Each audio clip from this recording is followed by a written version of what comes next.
Amen. Please be seated. Honoring God through God's servant. Honoring God through servant. Lahat po na naglilingkod sa Diyos, saludo po ako sa inyo. Those of you who are serving God, I salute you all. Meron hong dapat na sinasaluduhan, niyuyukuran, walang iba kundi yung mga taong naglilingkod sa Panginoon sa pamamagitan ng kanyang church. But I want to be specific this afternoon by honoring God. Pastor, bakit kinakailangan natin i-honor ang mga tao? Tao lang sila, kinakailangan i-honor lang natin ang Diyos. Here in the book of Romans chapter 16, Apostle Paul, the pastor of the Roman church, gave us a very classic and great example to follow how they were able to honor God through God's servants.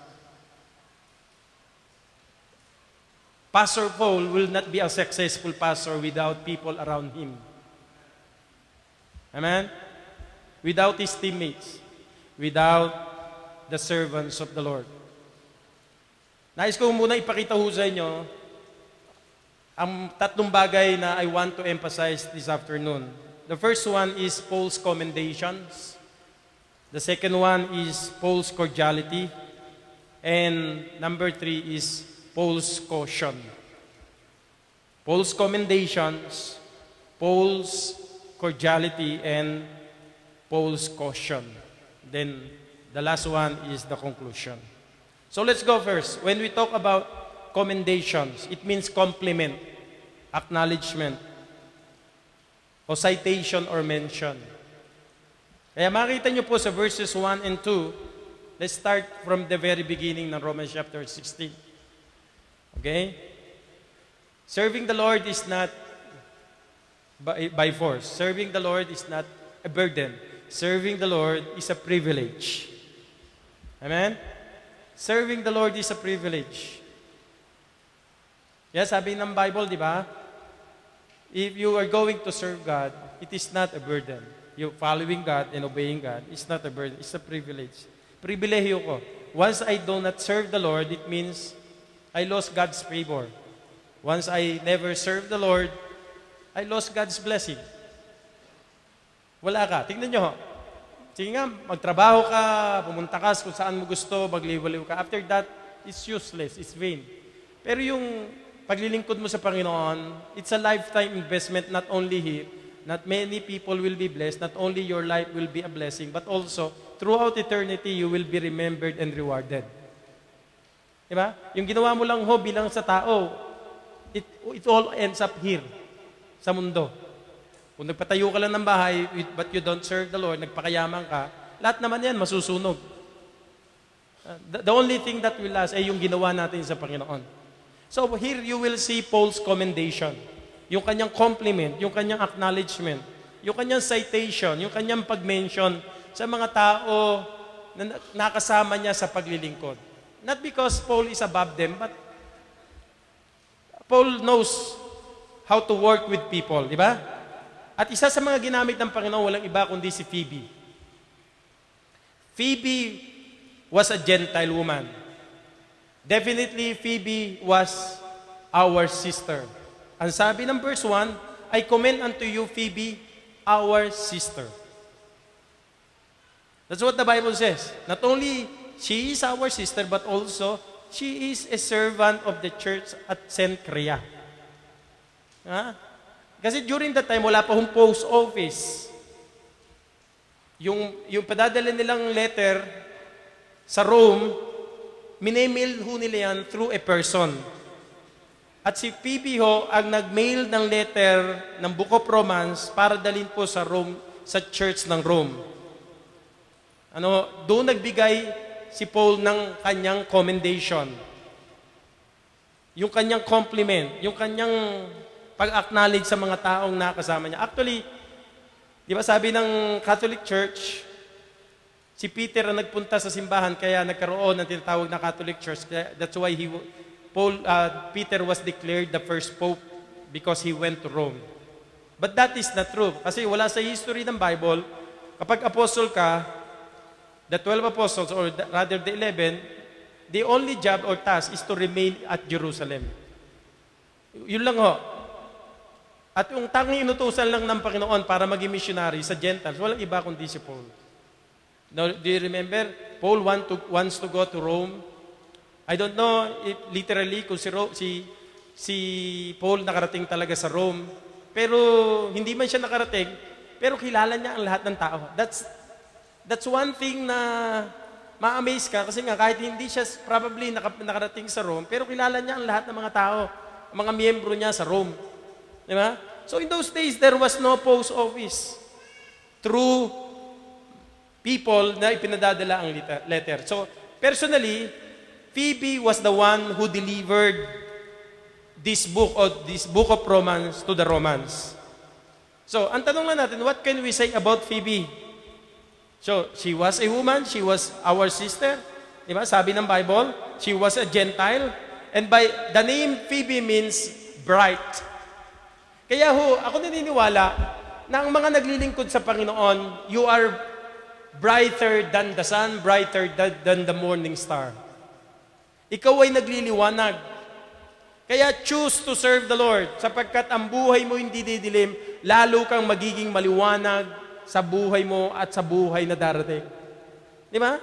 What a wonderful name, Phoebe, bright. Di ba? What a beautiful name. Yung kanyang pangalan na yan, as became known sa mga Christian, especially at Cenchrea. Not only she was our sister, but also she was the servant in the church at Cenchrea. Notice yung sinabi po ng Bible, servant of the church. What do you mean by that? Phoebe was not just an ordinary member.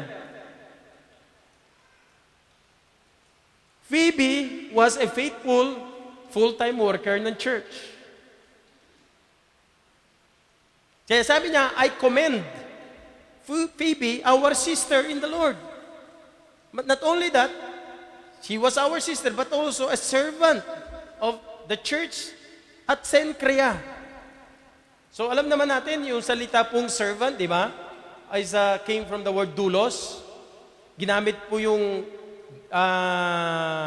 deacon na servant din. Nag-Greek word din naman, servant din. Pero yung, pag sinabi natin servant, doulos, bond slave. Alam naman natin, there are two kinds of slave, di ba? Ang mga alipin, binibili, like a personal thing, na kapag ayaw mo na, tinatapon mo na. So once natapos na yung term ng isang slave, meron siyang freedom na maging malaya o kaya naman mag-remain sa kanyang master. Usually, pag ikaw ay naging bond slave, you choose to stay with your master. Diba? That's the servant. So, ibig sabihin, mga kapatid, makikita ho natin dito, he's a worker of the church. He's the one faithfully serving in the church. Typically, pagka sinabi nating servants sa New Testament church, sila yung mga nagbibisit sa mga may sakit, sila yung nagbibisit sa mga mahihirap, nagpo-provide ng food, ng clothing, ng correspondence. Sila ho yung tumutulong ho sa church, especially sa mga babae. So, ibig sabihin, marami ho tayong makikitang magandang katangian o ministry sa buhay ni Phoebe. Kaya sa church, usually, karamihan mga babae, no? Sa church. So, ibig sabihin, importante ho ang mga kababaihan sa church. So, tingnan po muna natin, what Paul says, I commend unto you, Phoebe. Pag sinabi natin commend, ibig sabihin, I approve. Di ba? I recognize, I recommend. Sapagkat siya ang naging post office, siya ang tagapagdala ng letter, pagdating niya sa Rome, hindi siguro siya kilala. Di ba? Sa pamamagitan ng letter ni Paul, sabi niya, inaaprubahan ko to na si Phoebe ay servant ng Panginoon. At kaya sabi niya po sa sumunod na talata, I ask you to receive her. The word receive, it means mga kapatid, we ought to receive her. It means we should accept Phoebe as servant of the Lord. Diba? Importante po na mga naglilingkod sa atin sa Panginoon should be accepted. Kayo ho ba, mahal niyo ang Panginoon? Mahal niyo po ba yung mga naglilingkod sa atin sa Panginoon? Definitely. Sabi ni Paul, Nais kong aprobado ko to. Ako mismo nagsasabi sa inyo, tanggapin nyo siya. Accept them. Di ba? Sa panahon ng New Testament, ang mga lalaki lang ang binabanggit, ang mga babae hindi eh. They were not mentioned sa church. Pero dito makikita nyo, yung ministry ni Paul, pinahalagahan niya. Tinanggap niya ang ministry ng mga kababaihan. Kaya ladies, let us serve the Lord while you are young. Di ba? Be like Phoebe, na nagliliwanag po tayo. Do not start serving the Lord. Huwag din tayong pumayag na yung trabaho natin o yung relationship o yung mga trabaho sa mundo ang magiging dahilan para hindi tayo mag-serve sa Panginoon. Tatandaan niyo po lagi, pag namatay ho tayo, you will not be remembered. Pero sabi ng Panginoon, lahat ng ginawa mo sa Panginoon faithfully, you will always be remembered. Di ba? Si Abel nga, sabi niya, patay na, pero nagsasalita pa eh. Lahat ng ginawa mo sa Panginoon, lahat ng yan, sabi ng Panginoon, will not be forgotten. Siguraduhin nyo lang na yung paglilingkod natin, ginagawa nyo para sa Panginoon, hindi para sa sarili ninyo. Di ba? So we should accept Phoebe, the ministry of the women, the ministry of the servant. So ang kailangan na nating attitude sa church ay meron pong, hindi po leader attitude, kundi servant attitude. Yun hong, alam naman natin yung prinsipyo, di ba? Matthew chapter 20:28. Ang Panginoong Hesus hindi na parito para, paglingkuran, kundi para maglingkod. So, we are all servant of the Lord. Di ba? Kaya lang, mayroong mga specific na talagang tinawag ng Panginoon to serve specifically sa local church. Isa na riyan si Phoebe. Ang panalangin ko sa Diyos, magkaroon tayo ng maraming Phoebe sa church na nagliliwanag dahilan sa kanilang servant attitude. Di ba? Like Phoebe, serving the Lord. We should accept women. We should accept the ministry of women. We are not feminists. We are not chauvinists. But we are biblicists. Amen? We are biblicists. Number 2, not only Paul says, I commend you, we should accept the ministry of women, the servant, but also, you will see here, ang sabi po ng Bible, sa verse 2, that ye receive her in the Lord as becometh saints. Ano yung sumunod na talata? That ye assist her in whatsoever business she hath need of you. Ang ganda ng sinabi na, no? Hindi lamang kinumendya, hindi lamang nirekomendya, natanggapin nyo siya, kundi ang sabi ng verse 2, I want you to help her. Whatever she needs, I want you to provide. So ano ibig sabihin natin? Not only we should accept the servants of the Lord, but also we need to affirm their ministry. Pag sinabi nating affirm their ministry, we need to give help. We need to assist them. Kaya nga, even Paul and even in the churches of the New Testament, he always encourages people to serve the Lord, to use their gifts given to them by God. Kaya kung kayo mayroon ng talent, kayo may ability, kayo may spiritual gift na ibinigay ng Panginoon, kaya kayo nilagay sa church kasi mayroong specific purpose. Listen, makinig po kayo. Kaya kayo iniligtas ng Panginoon, parang katawan yan eh. Within your body, lahat ng parts ng body mo, mayroong purpose. Now, sabi ng Bible, once na kayo naligtas, dinagdag ka sa body of Christ, ibig sabihin, mayroon kang dapat nagampanan sa loob ng simbahan. Hindi lang umupo at hindi makinig.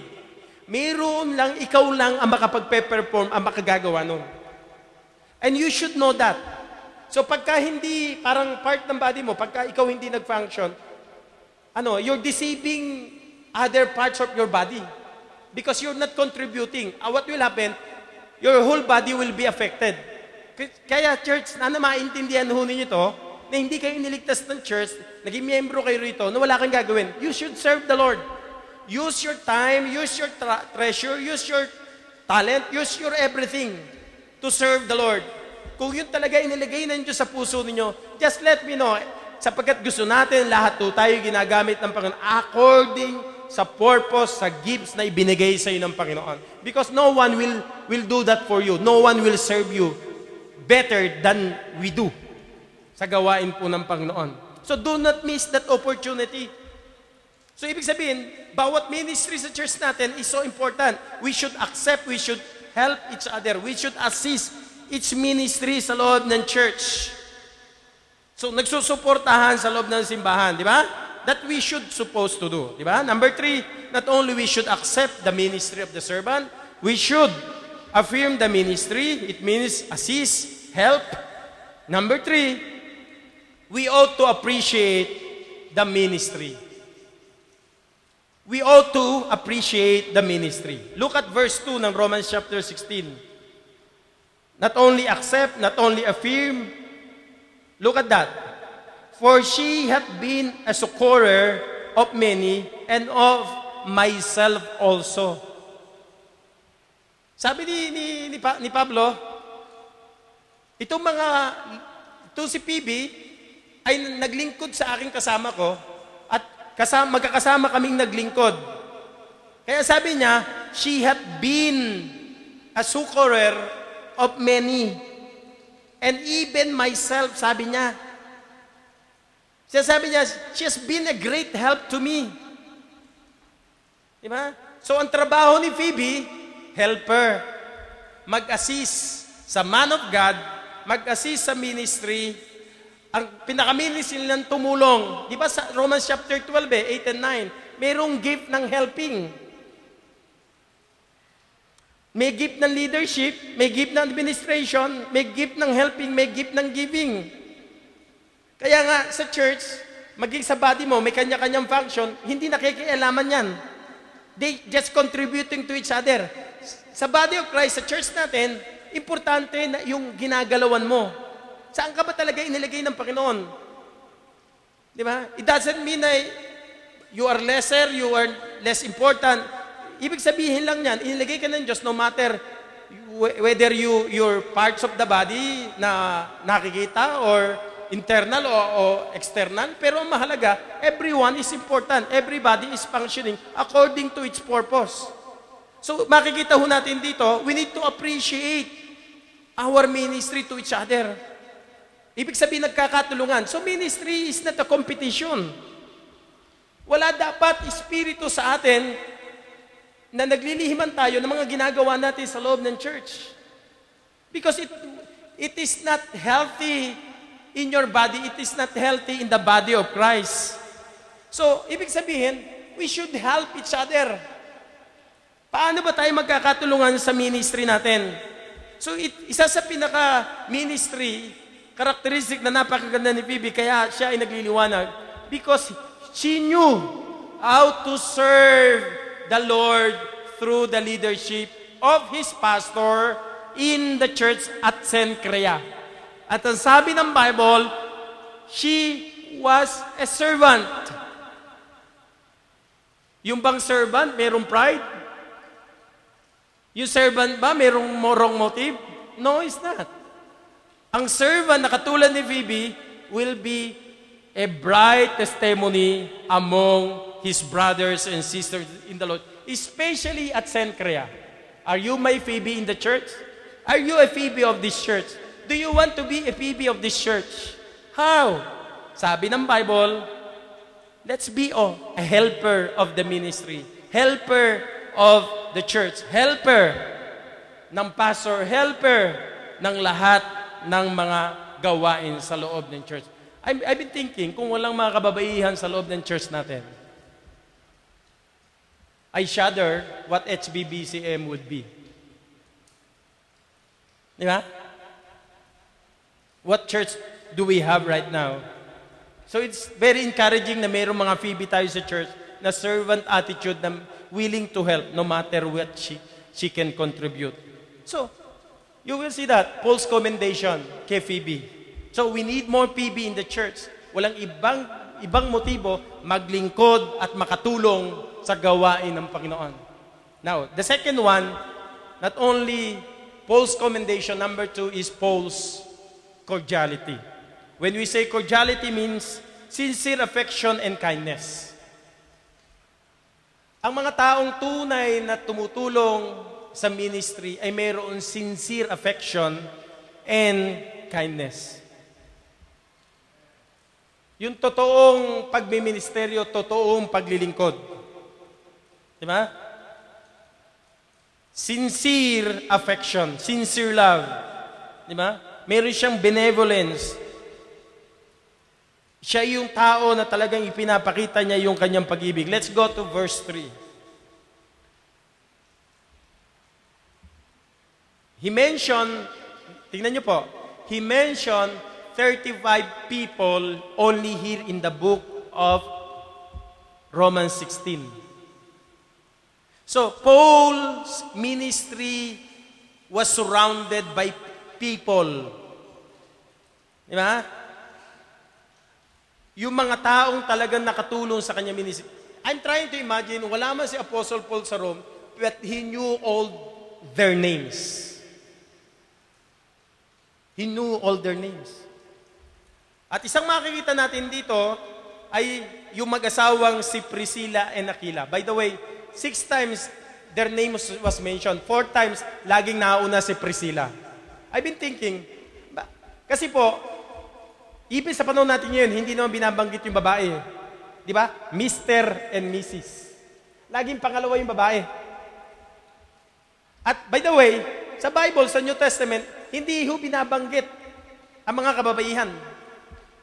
Sorry ladies, I am not against the feminists. I am not a chauvinist. I am a biblicist.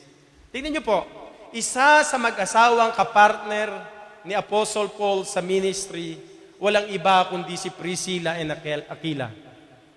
Ang sabi ng Bible, my helpers in Christ Jesus. You see that? Kaya, hindi lang ikaw meron kang bright o Phoebe sa church na helper, meron ka pang Priscilla and Aquila na mag-asawa. Oy, ang sarap nito, no? Yung teamwork nilang mag-asawa, na ano mo, kung tawagin mo sila, my helpers in Christ.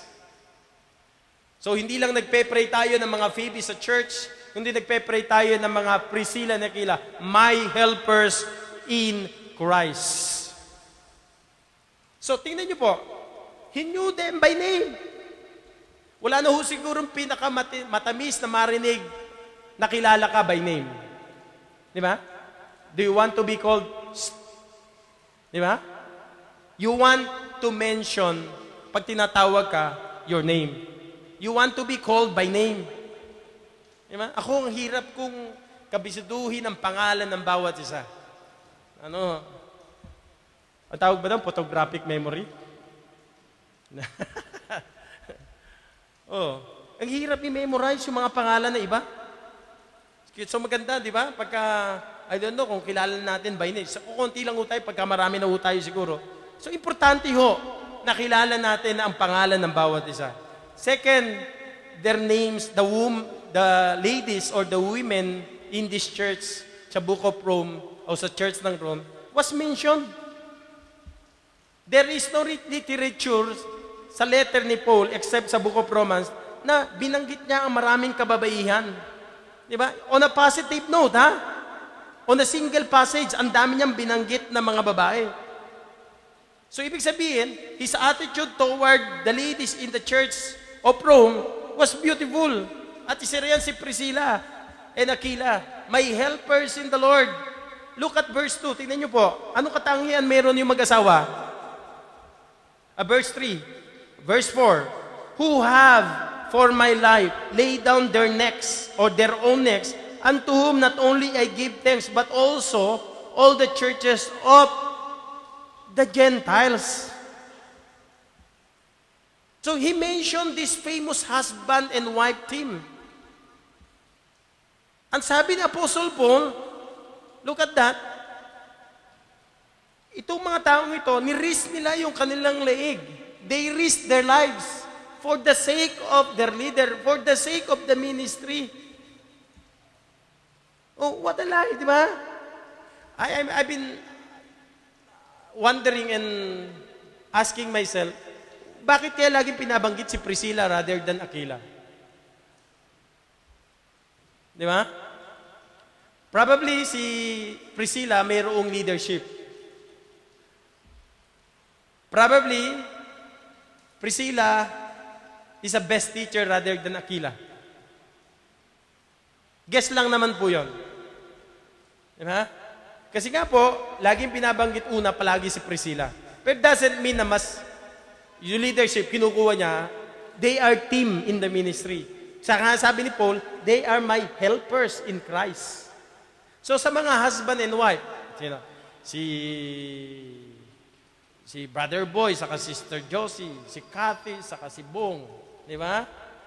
Di ba? Si Brother Ed, saka Sister Cathy Gampon. Sino pa ba mga mag-asawa rito? Si Brother Rico, saka si Lulay, si Robert, saka si Sister Evelyn. Walang mag-asawa rito, konti na, no? Ayun, si Dante, saka si Elvie. Baka madulas tayo, no?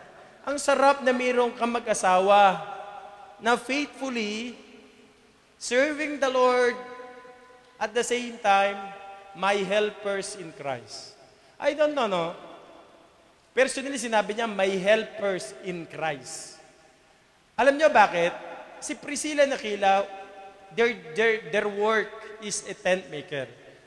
All of us knows that Paul, for him to survive in the mission field, he needs to work as a tent maker. Therefore, this this couple was an intent person. They were intentional because their work is tent maker. They risked their lives for Apostle Paul. Ako iniisip ko, kayong mga staff and workers, kayong mga leaders sa church, kayong mga servant na naglilingkod sa Panginoon, i-risk nyo ba ang buhay nyo sa walang kakwenta-kwentang pastor? Di ba, no? Kayo ba'y una muna masasaktan, kayo muna yung mapapalagay sa peligro, sasaluhin mo ang lahat ng bala, ng lahat ng criticism. O ang magiging ugali mo, hindi ka katulad ni Priscilla and Aquila na ididepensa mo yung sarili mo. Kaya sa protectionan mo yung leader mo. Kasi sabi ng Bible,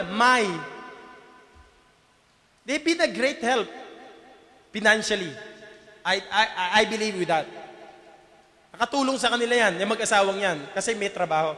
Ako, ang prayer ko sa church, marami talagang may trabaho, may business. Hindi lang trabaho kasi you will not be forever working abroad or working here. Pero kapag may business ka, you're the owner. Kaya dapat kayong mag-asawa, mag-isip talaga ng business. Ina-advise ko sa inyo, bilang pastor ninyo, na makatulong sa ministry, hindi makahinder sa ministry. As a tent maker. Kasi makalaki may tutulong mo sa gawain ng Panginoon pag may business ka at lalo na sa mga missionaries. So personally, tinuruan niya to, itong mga taong ito, dinala niya sa Panginoon, itong mga taong ito, mag-asawang ito, ay talagang nakita niya na talaga nagsuporta sa misyon, nagsuporta personally sa kanyang pangangailangan. At the same time, they risk their lives. I don't know how many times they risk their lives for this man, the man of God. So I need helpers in Christ. Di ba? Kailangan natin ng Phoebe, kailangan natin ng Priscilla and Aquila sa church. So itong mga taong ito, they were more on helping the man of God. Di ba? Isa sa pinakamagandang ministry nila, teaching. Si Priscilla and Aquila. Ang gift nila, pagtuturo. Remember, they were able to meet si Apollos, naging pastor ng Corinth, sa Acts chapter 18, 24 to 26. Nang tanging alam ni John the Baptist is what? The doctrine of John the Baptist. And little knowledge about Jesus Christ. Basahin nyo sa Acts chapter 18, 24 to 26. And a certain Jew named Apollos, born at Alexandria, an eloquent man, talino and mighty in the scriptures, maraming alam sa Bible, came to Ephesus. This man was instructed in the way of the Lord and being fervent in the Spirit. Matapat naman and spake and taught diligently the things of the Lord, knowing only the baptism of John. And he began to speak boldly in the synagogue, whom when Aquila and Priscilla had heard, they took him unto them and expounded unto him the way of God more perfectly. I do believe they will not become a better teacher, di ba, without the training of the man of God. So they've been a great help when it comes sa ministry. Imagine, church, kayo mga couples, talagang mag-aral tayo ng salita ng Diyos because you don't know kung yung mga tinuturuan ninyo magiging pastor. Di ba? Are you with me? Imagine that, eloquent man, mighty in scriptures, ikaw tent maker ka. Tinrain ka ni Apostle Paul. And then, matalino na sa scripture, matalino pa sa pag-iisip, but you were able to warn this person na magiging pastor. You don't know. Kaya nga, challenge sa ating mga mag-asawa na talagang maging Priscilla and Aquila. You will not be a great help in my ministry, in our church, if you will not grow in the Word of God. Men, couples, husband and wife, let me encourage you, be my Priscilla and Aquila in the church. Amen? Ano sinabi niya? Come on, Apollos. Let's come into our house and let's study the scripture. And the Bible says Apollos was enlightened. Diba? Through their teaching ministry, natulungan niya. Who became the pastor of the Corinthian church. Sabi ng Bible, they risked their own lives. Diba? They put their own neck just to help the man of God. Romans chapter 16 verse 4, you see that. Diba? So every time na si Apostle Paul was in trouble, itong mag-asawang ito, sila lagi ang nagliligtas sa buhay ng man of God. I like that. Can I call you, husband and wife? Kathy and Bong? Ed and Kathy? Boy and Josie? Robert and Evelyn? Wala kasi ibang asawa nyo rito. Dante and LB? My Priscilla and Aquila? My helpers in Christ? Amen. Kung magkakaroon ho ako ng ganyan. Di ba? Willing to risk their lives for the man of God. Another one, Romans chapter 16. Let's go to verse 5. So behind the ministry of Apostle Paul in the church is people who are serving the Lord in His ministry. Nire-recognize niya, ina-appreciate niya yan, ina-acknowledge niya palagi yan. Look at that.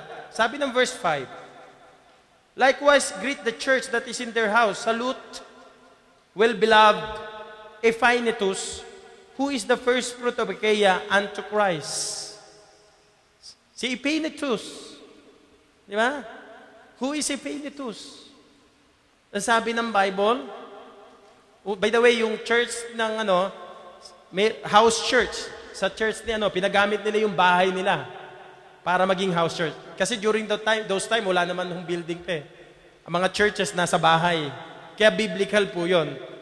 Pero ngayon possible na magkaroon ng building. Di ba? Magkaroon ng lot and building ang church. Kaya, sa mga nagsisimula, hindi muna problema yung lot and building. Ang problema muna, tao. Magsimula muna sa bahay.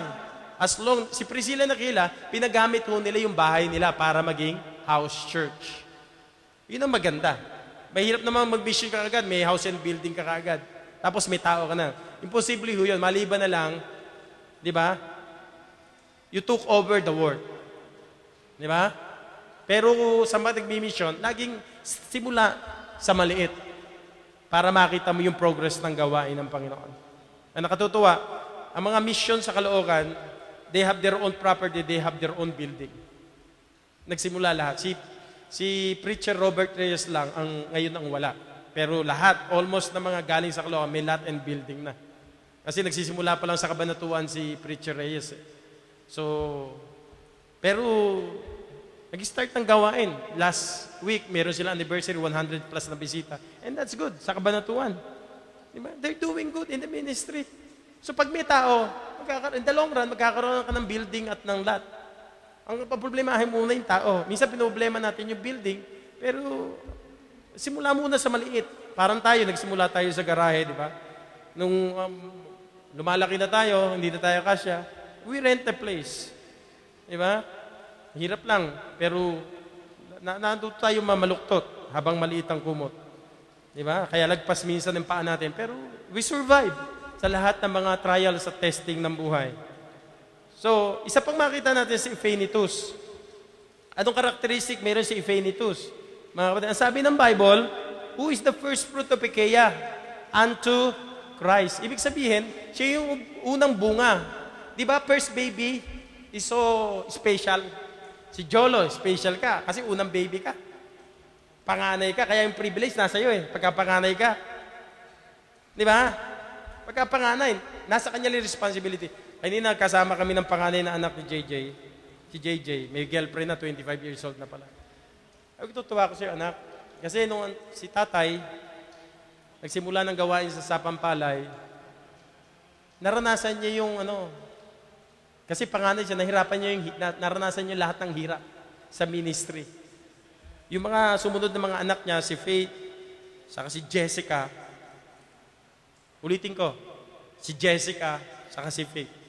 Huwag niyong guguluhin ang buhay ng mga anak ng pastor ko. Unang hinahanap niyan, pastor at missionary. Ulitin ko pastor at missionary. Kaya kung kayo hindi nagbabalak magpastor at missionary, huwag niyong guluhin ang buhay nila. Please. Malapit na. Okay yun, malapit na. Pero kapag hindi kayo magmi-missionary at hindi kayo magpapastor, forget it. Nakadisenyo ang buhay ng mga ayan para sa magpapastor at magmi-mission. Doon sila itinalaga. Di ba? Saka yung princess, tinanong ko ni pastor, ano ba masasabi mo rito? Yung bang naliligaw ditong prinsipe, karapat-dapat? Princess ka prinsipe ito Ano? May leadership, sabi niya Leadership. Sino kaya yon Yung prinsipe na yon. Taga-heritage. Sabi ko, wag niyong guguluhin. Huwag kayong palo. Sabi ko sa kanila, sa mga natutuwa ako makita Anak, sabi ko, si Jessica, 5'6", hindi bagay yung maliit na mapapangasawa.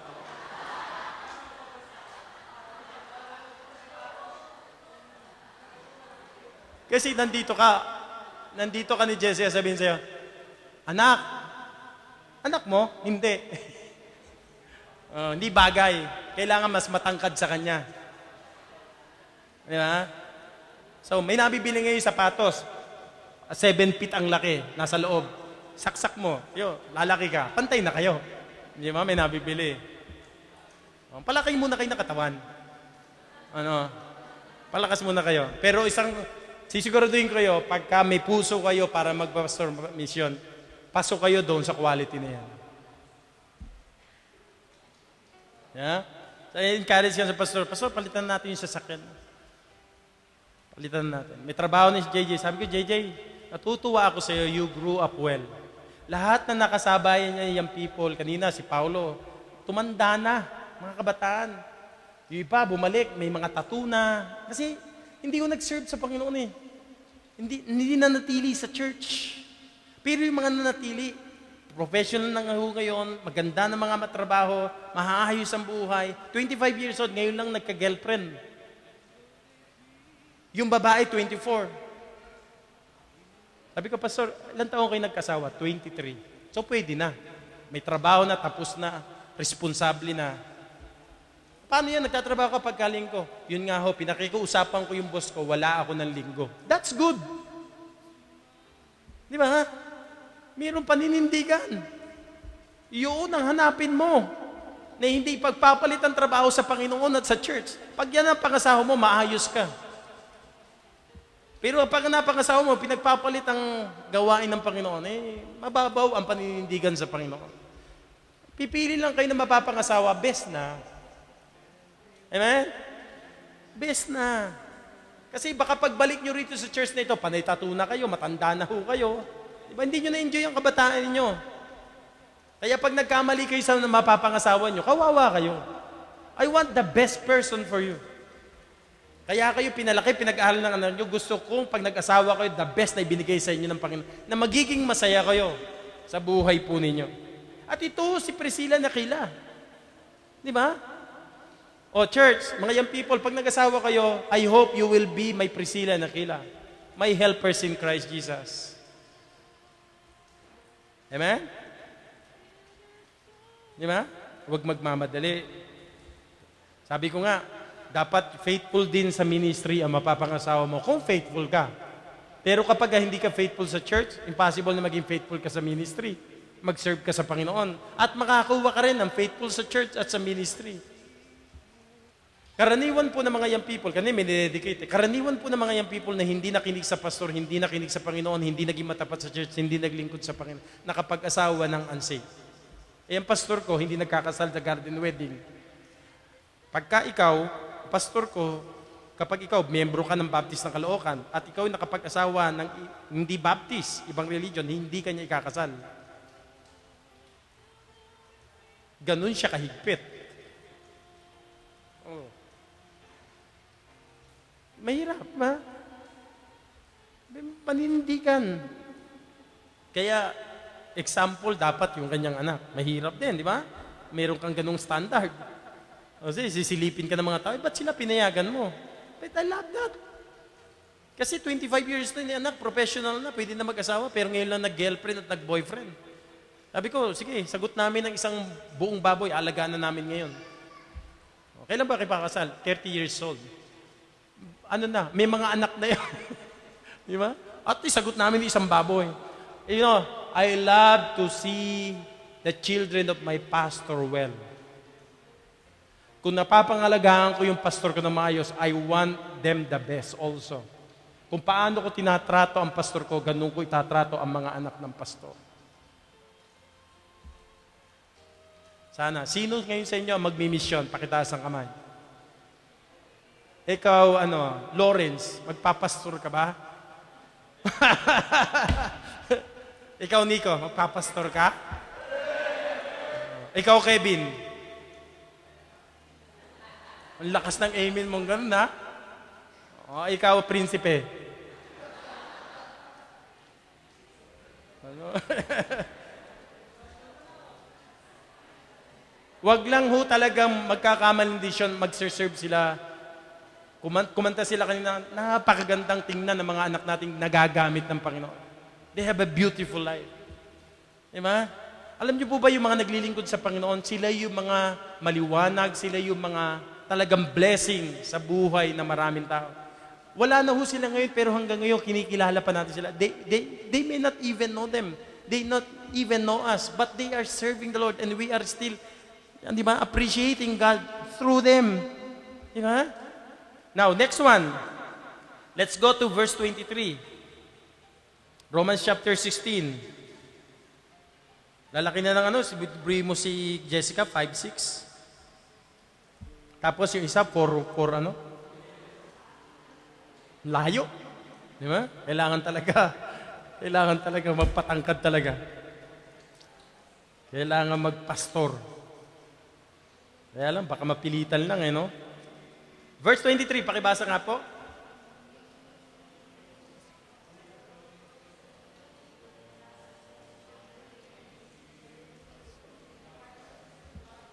Gaius, mine host. Di ba? Mine host and of the whole church saluted you. Naalala niyo si Gaius? Gaius was a wealthy man. Ano sabi ng Bible? He uses his riches for hospitality among the whole church. At ang sabi ng Bible, di ba? Saluted you. Pinagamit mo ang bahay mo, tinulungan mo ang buong church, ginamit mo ang kayamanan mo para sa ministry. You see that? Na-enjoy yan ng church. Yun si Gaius. The church enjoyed His hospitality. He opened His home para sa ministry. Look at verses 14 and 15 ng Romans. May insight ho kung nais kasi ituro sa'yo bakit yun isa-isa yung mga tao. 14 and 15. Salute Asyncritus, Phlegon, Hermas, Patrobas, Hermes. Di ba mayroong bag na Hermes? Mahal niyan. And the brethren which are with them. Sino yan? Di ba? Ibig sabihin, iba't ibang bahay yung ginamit para maging house church. Di ba? Importante pong makita ho natin yan. Verse 7 ng Romans chapter 6, o 16. Salute Andronicus and Junia, my kinsmen and my fellow prisoners, who are of note among the apostles, who also were in Christ before me. Bakit ho kaya binanggit ni Apostle Paul yan? I'll show you sa mga susunod na points natin. Salute Andronicus and Junias. Kaya saludo tayo sa mga naglilingkod sa church natin. 2 kamay, bawho ko sa inyo. Kung naglilingkod kayo sa Panginoon at ginagamit kayo ng Panginoon. Look at that. Take note with this. Salute Andronicus and Junia, my kinsmen. Pag sinabi natin kinsmen, di ba relatives? Tama po ba ako? We're just trying to expound, di ba? Kinsmen. Relatives niya. Hindi ko alam kung blood relative niya to o kaya naman fellow Jew niya to na naging mananampalataya. So kung ito'y kapatid niya, di ba? Mga ex-cons niya to. Sabi ng Bible fellow prisoners. Mga ex-convict to. Mga prisoner niya, kasama niya. Ibig sabihin, Andronicus and Junia, they have been with them in prison. Pero doon sa prison, nagkaroon siya ng outstanding reputation as apostle. Di ba? Nung makalaya sila, they serve the Lord in the church. Kaya dapat yung mga nadadala sa kulungan, nagpupunta sa church, ano? May ministry sa kulungan Kaya mayroong prison ministry. Sana sa church natin, may magpunta sa Marilao, sa prison, at mag-Bible study. Sino ba nakulong na sa atin dito? Di ba? Dapat magkakaroon tayo ng ministry sa prison. Malay nyo, maligtas. Di ba sabi ng Bible? Verse 8. Greet Amplias, my beloved in the Lord. Amplias is a slave name. Don't you know slaves has only one name? Yung pong si Amplias, doon po sa Rome, naging famous siya. Bakit? Siya po ay pinakain sa mga leon. At natagpuan yung kanyang tomb decorated among the tomb. Kasi siya po ay mayroong tremendous testimony among sa mga mananampalataya sa church. So siya among the, sa mga slave. Diba? Verse 9. Salute Urbane. Sa Tagalog, Urbane. Urbane, the right pronunciation sa English. Salute Urbane, our helper in Christ. And Stachys, my beloved. Mayaman to. Stachys Stachys, kung tawagin. Hindi Stachys. Stachys. You see that? My beloved in the Lord. My beloved. Sabi ng Bible. Verse 9. Salute Urbane, my helper in Christ, and Stachys, my beloved. You see that? Meron silang good testimony. Binabati niya, nire-recognize niya. Verse 10. Salute Apelles, approved in Christ. Salute them which are of Aristobulus' household. Si Aristobulus, yung kanyang household, ang Christian yung household, hindi si Aristobulus. Si Aristobulus is the grandson of Herod the Great, one of the best from the Claudius, the Caesar of Rome. He was a very, very wealthy man. Yung kanyang household, including the slaves, including his family, are among the believers. Yun ang kanyang mination. Yung household of di ba? Atribulus. Yun yung mananampalataya, hindi si Tribulus ang mananampalataya. He also mentioned here, tingnan niyo po, salute Herodian, my kinsman. May kinsman. Ibig sabihin, mga kapatid, a prominent Roman. Half of these people listed in the book of Romans, including doon sa empire, mayroong mga mananampalataya. Mga relatives ni Herod. Di ba? Yung kinsman. The next one, verses 11 and 12. Salute Herodion, my kinsman. Greet them, be of the household of Narcissus, which are in the Lord. Salute Tryphena, Tryphosa, who labor in the Lord. Salute beloved Persis, who's labored much in the Lord. So you see, itong mga name na ito, mga kapatid, they labor in the Lord. Naglingkod talaga sila sa Panginoon. Ang sabi ng Bible. Si Tryphena and Tryphosa, ito yung mga babae, mga kapatid, na magkapatid, na maid na naglingkod sa Panginoon. Probably, they were twins. They work hard in the Lord. They labor in the Lord. They strive serving the Lord. Sila yung mga naglilinis, siguro sila yung naghuhugas ng plato pag may mga gawain sa gawain ng Panginoon, di ba? Mayroong kainan. Sila yung napupuyat. Tapos na umuwi na ho kayo lahat, may naglilinis pa ng mga plato, may naghuhugas pa. Di ba? Verse 13, salute Rufus, chosen in the Lord, the only elected person. Di ba? Sabi, chosen in the Lord. I don't know why. Elected siguro siya. Calvinist siguro to. Di ba? Sabi ng Bible chosen in the Lord, di ba? Sabi ng Bible, Rufus, chosen in the Lord. Now, let's go on. Mga binanggit niya pa mga pangalan. Let me just show you. Verses 14 and 15. Salute Asyncritus, Phlegmon, Hermas, Patrobas, Hermes. Salute, verse 15, Philologus, Julia, Nereus, and his sister Olympas. The word Philologus, yung kanyang nickname, literally means lover of the word. Kasi si Pablo magaling magbigay ng mga bansag. May helpers in Christ, bright, di ba? Ito si Philologus naman, lover of the word. Then verse 16, ang sabi ron, salute one another with an holy kiss, the churches of Christ salute you. Oh, look at that. Lahat ng mga taong nirecognize siya, kinilala niya, even hindi siya napunta roon, he recognized them, he commend them. Di ba? Yung cordiality ni Apostle Paul sa mga taong naging part ng kanyang ministry. Isa sa gagawin ho natin sa debut natin, i-recognize natin yung mga loyal na mga members since the beginning. Bibigyan natin ng special award. Debut kasi natin. Tapos doon tayo sa labas kasi debut, parang si Aloha. Di-debut natin ng church. Special ho yan. Di ba? Ipe-prepare ho natin yan sa church ho natin. The point is this, bakit minention niya lahat ng mga pangalan? We ought to show affection for each other.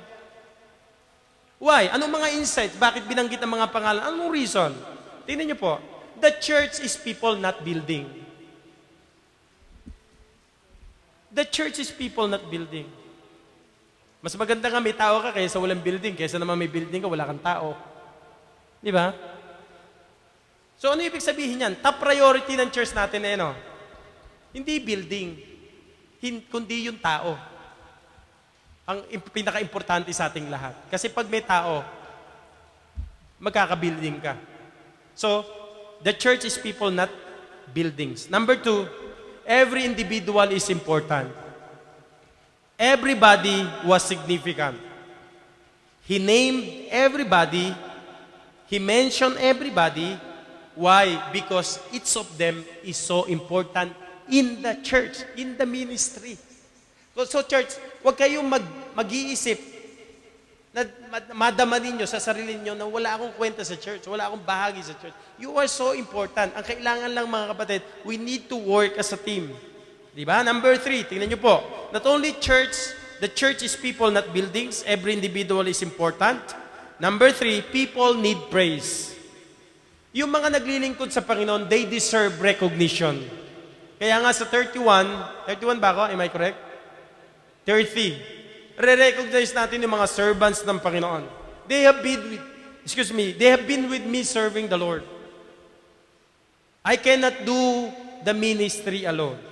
I need more helpers. I need more VB. I need more people, servant in the Lord, in the ministry.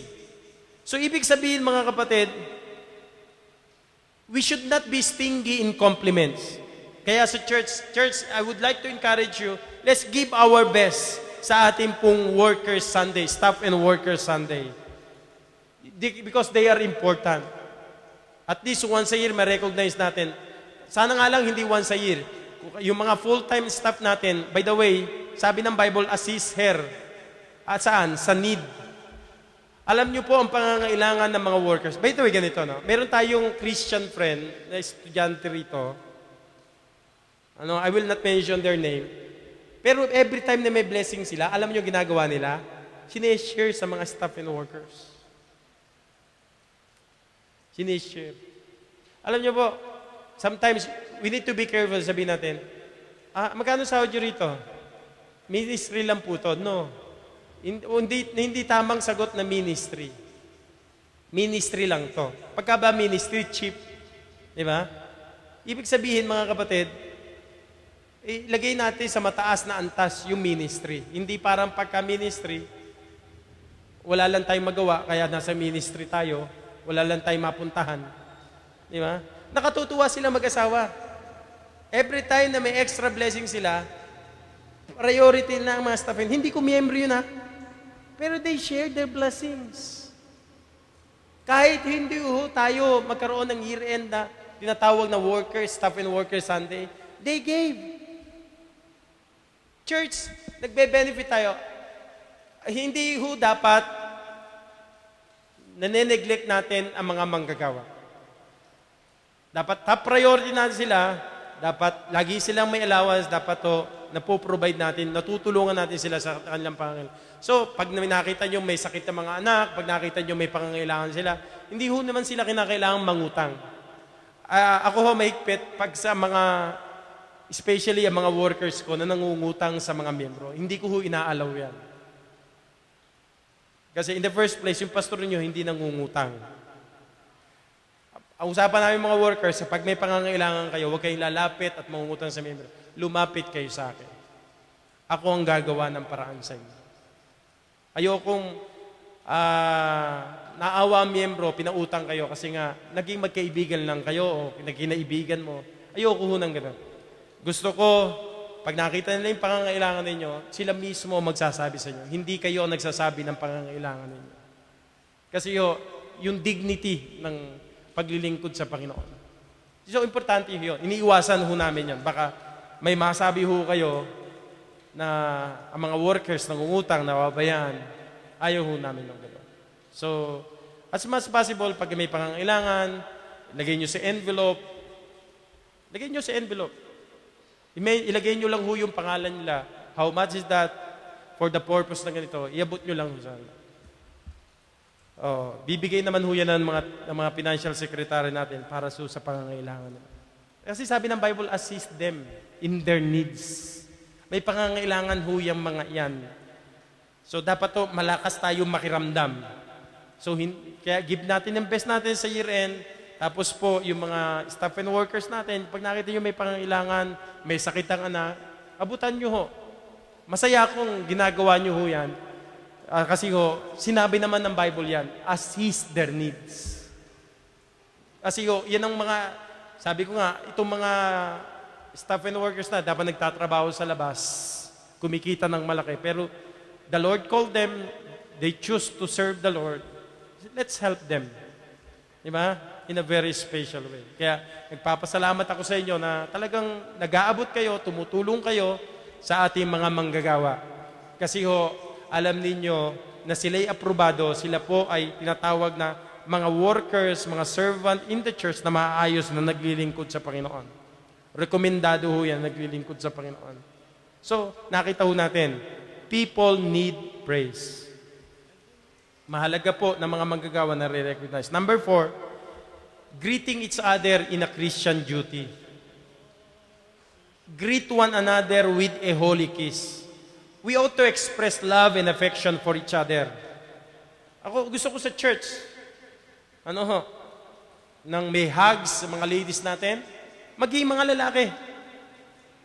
We could hugs each other. Di ba sa Middle East, yun ang batian?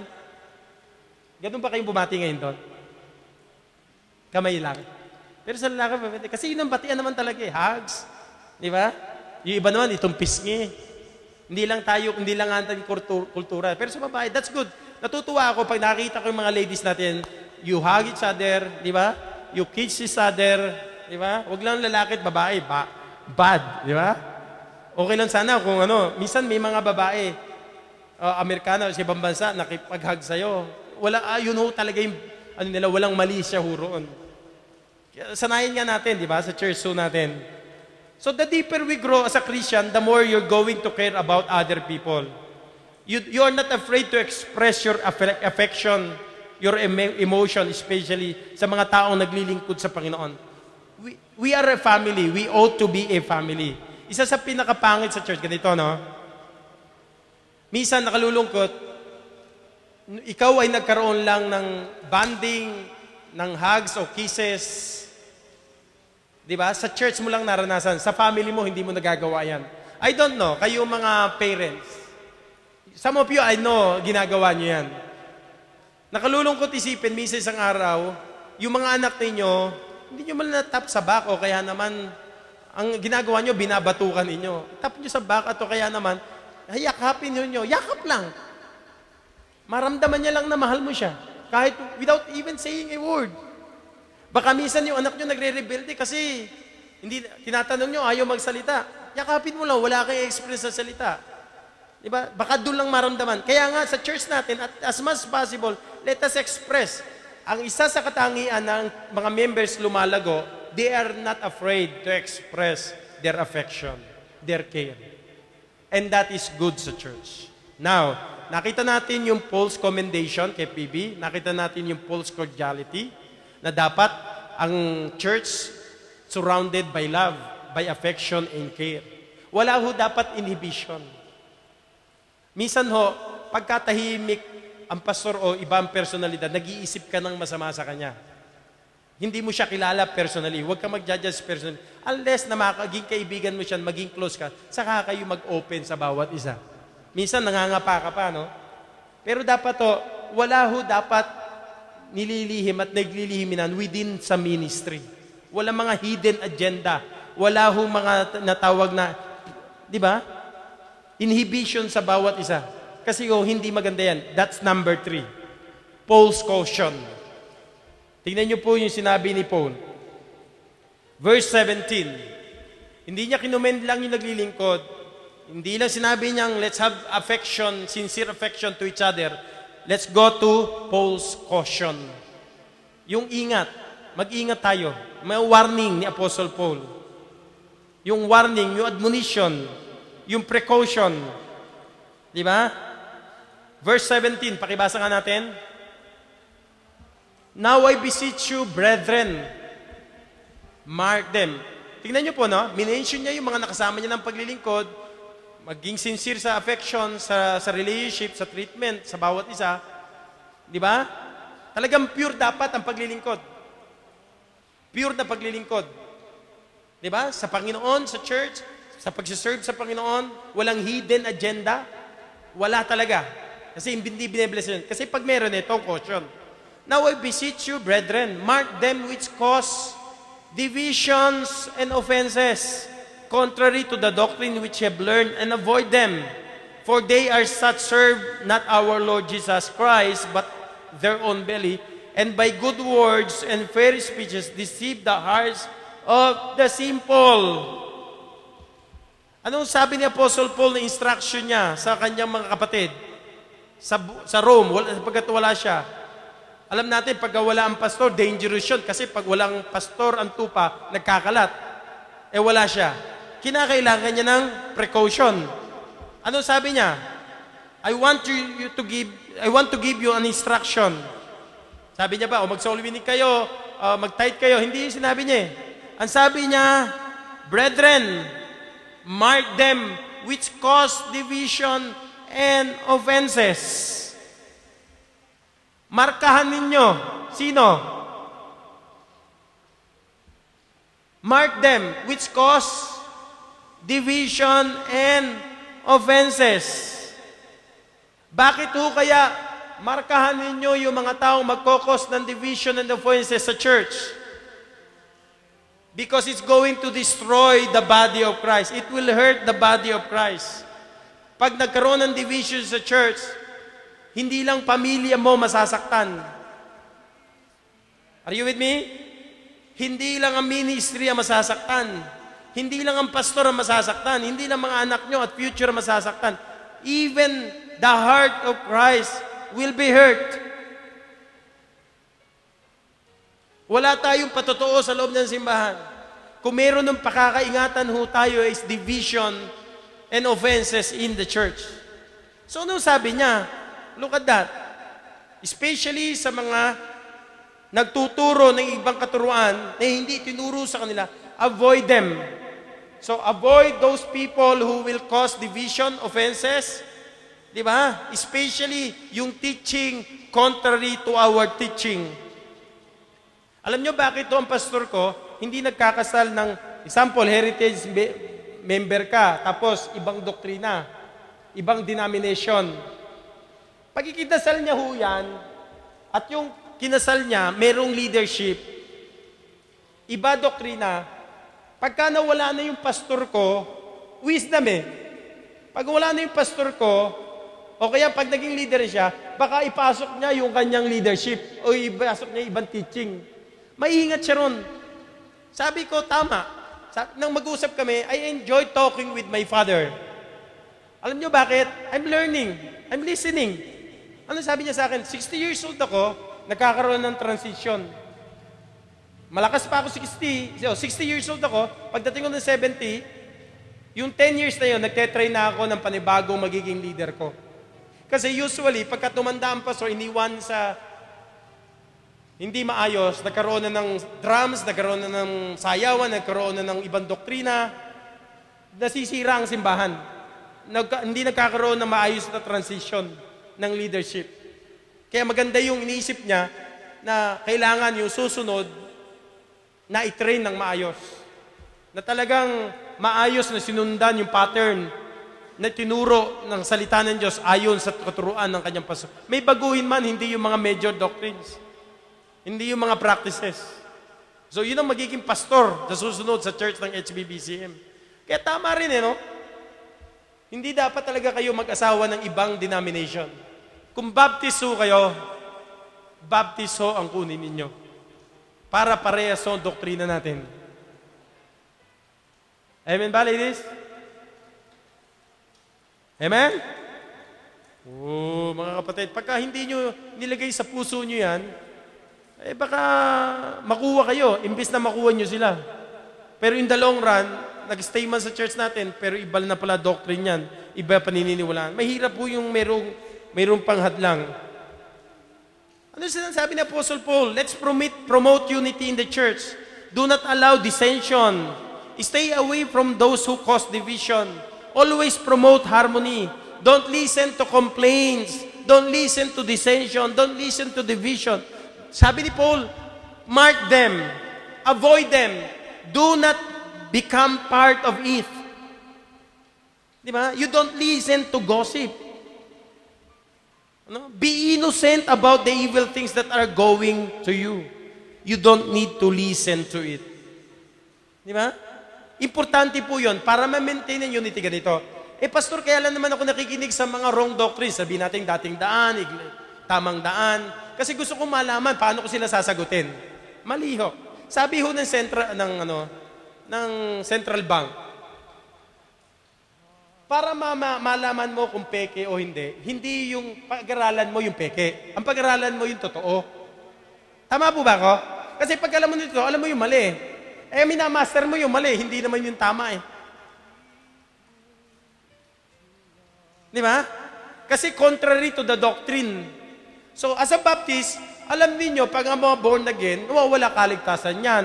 Oneness yan. Di ba?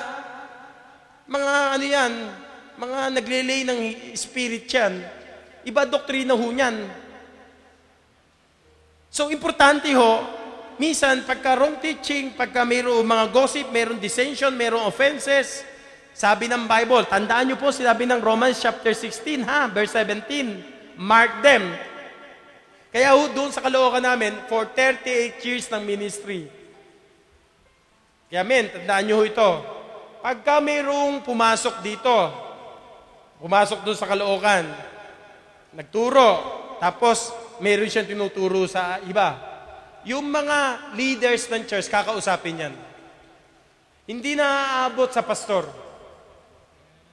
Dalawa lang ho yan. Makipagkaisa ka sa katuruan o kaya naman umalis ka. We don't allow wrong teaching inside the church because it will cause division.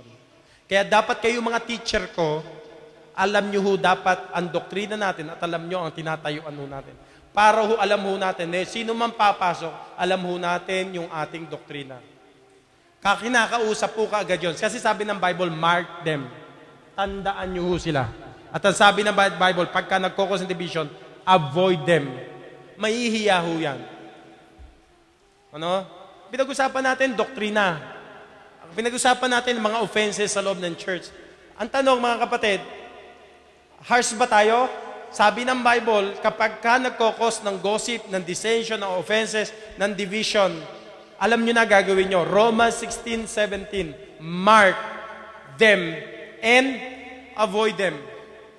Ano yung avoid them? Huwag nyo silang samahan. Bakit ho? Para mahiya sila. Ang sabi ng Romans 16 verse 19, please. Look at that. So keep away from negative people. Do not go near to them. Di ba? People who are troublemakers, avoid them. Don't get near with them. Go to people who are serving the Lord and making themselves look good. Romans 16 verse 19. For your obedience is come abroad unto all men. I am glad therefore on your behalf, but yet I would have you wise unto that which is good and simple concerning evil.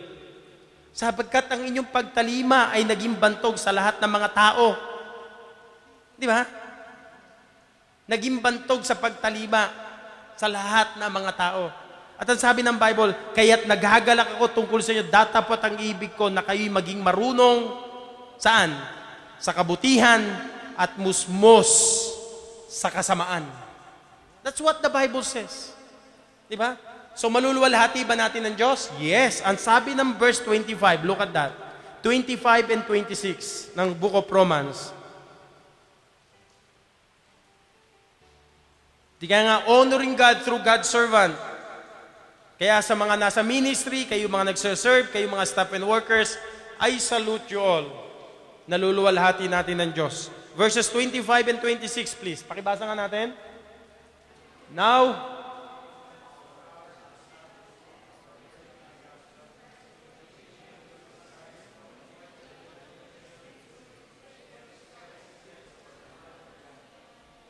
verse 26, but now,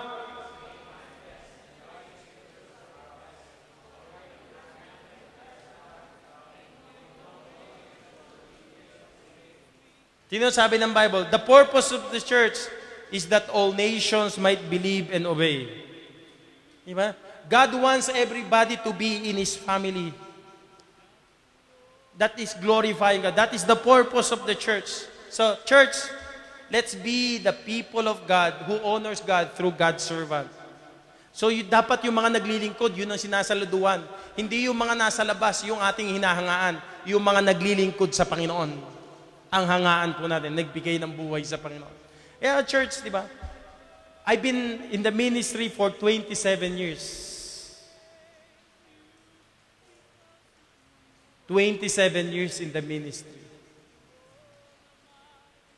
You know what? Sickness and in health. Nakedness. O meron kang damit. May food ka o wala, you still serve the Lord. You never change. Alam nyo, ang blessing lang ng Panginoon sa mga naglilingkod sa Panginoon, may blessing pag naging matapat ka sa paglilingkod sa Panginoon. The Lord will reward you. The Lord will honor your service unto Him. Pwede po bang manalangin tayo, Lord? Tulungan mo po akong ma-honor kita by serving you. Will you pray that prayer? Lord, help me to honor those who gave their lives to you. Sa oras na ito, manalangin po.